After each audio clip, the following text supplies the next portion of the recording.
In this video, I want to do another example problem where we're looking at a function, except in the previous videos, we've been looking for increasing and decreasing intervals and concave up and concave down intervals. Let's try and see if we can find the maximum and minimum points using algebra. And we'll get some idea of how we can kind of solve the problem, but it's a little bit trickier than the problems we've seen up to this point before. So let's take a look at the problem. All right, so here's the sample problem I want to take a look at. We want to find the local maxima or local minima of the function f of x is equal to 3x to the 5th power minus 5x cubed. All right, and if we don't remember, the maximum and minimum points are going to happen where the first derivative is equal to 0. Okay, so we need to find the first derivative of this function. So f of x is 3x to the 5th minus 5x cubed. So what is f prime of x? So we just use the power rule. 5 times 3 is 15. And then we decrease the exponent. So that's 15 times x to the 4th power minus 3 times 5 is 15 again, and x squared. So what we want to do is we want to set this equal to 0. So I want to set 15x to the 4th minus 15x squared equals 0. And we want to see what values of x make this statement true. All right, so the first thing we'll do is we can divide 15 by both sides of the equation, and it'll just turn this into x to the 4th minus x squared is equal to 0. That'll make things a little bit easier. And now we're going to do some factoring. Another thing we did in Algebra 1 that we hoped maybe that we would never have to do again. So both of these terms have a common term of x squared. That's our greatest common factor. So why don't I factor that out? So I've got x squared times x to the 4th minus x squared would be another x squared minus, and then x squared goes into x squared one time. Okay?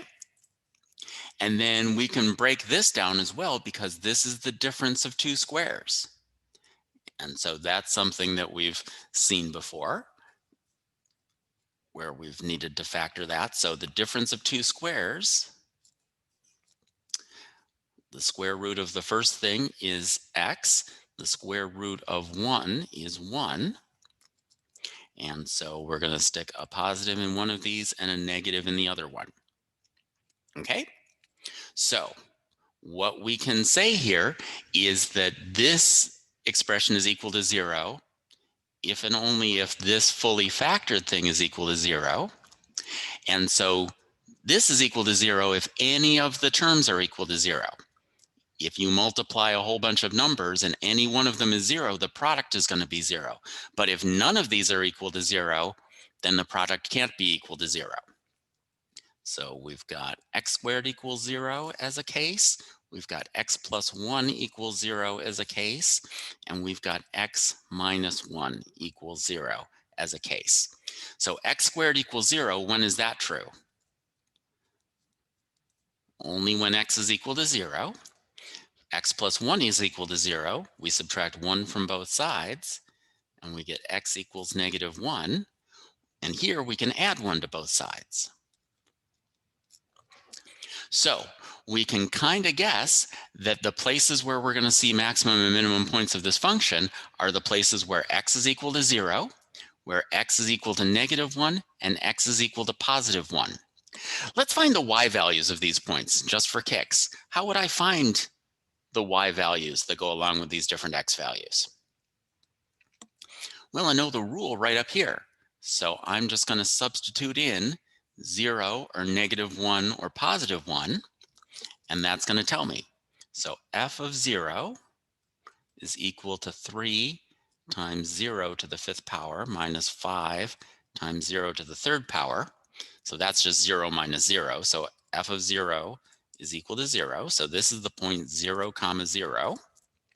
If I substitute negative 1 into here, well, I've got f of negative 1 is equal to -1 to the 5th power. I'm raising -1 to an odd power, so that would be -1. So -1 times 3 would be -3 minus, and once again, -1 to the 3rd power would be -1. So 5 times -1 would be -5. All right. So -3 minus -5, minus -5 becomes a +5. -3 plus 5 is equal to +2. So we've got the point -1 comma 2. And if we substitute 1 into this, we've got 3 times 1 minus 5 times 1. So f of 1 is equal to 3 minus 5, which is equal to -2. So we've got the point +1 comma -2. All right, so this is interesting. We've got 3 points here that these are all points where the derivative of the function is equal to 0. So let's take a look at the graph of the function and see what it looks like. And we'll see if our intuition matches the algebra that we did. All right, so heading over to GeoGebra. So let's see. One of our points was 0, 0, that point right there. We've got the point -1, 2. That's that point there. And we've got the point 1, -2. We've got that point there. So we can see, looking at this graph, that we kind of found our answer, that this point, this second point, -1, 2, is a local maximum of the function. We found out that this point C, we can, just looking at the graph, we can tell that the point 1, -2 is a local minimum of the function. But this 0, 0 point is kind of an interesting case. Is this a maximum or a minimum? Well, it's neither. No matter how closely we zoom in, there's a point near it that's a little bit more than 0. There's a point near it that's a little bit less than 0. So even though the function kind of smooths out at that point, it isn't a maximum or a minimum point. We've got a special word in calculus for points like that. We'll call them saddle points because it looks, I don't know, a little bit like a saddle. It's got kind of a flat thing, and then it just keeps on going in the same direction it went in. So the problem that we have now is, if we want to calculate local maximum and minimum without looking at a graph, how can we tell which of the points we come up with are actually maximum points or minimum points, and which ones are like these saddle points that are neither maximum or minimum points? That's what we're going to uncover in the next video or two. There are a couple of different strategies that we can use to figure out which of those cases it is without actually having to do the calculations, or I'm sorry, without actually having to look at the graph. We can do it algebraically.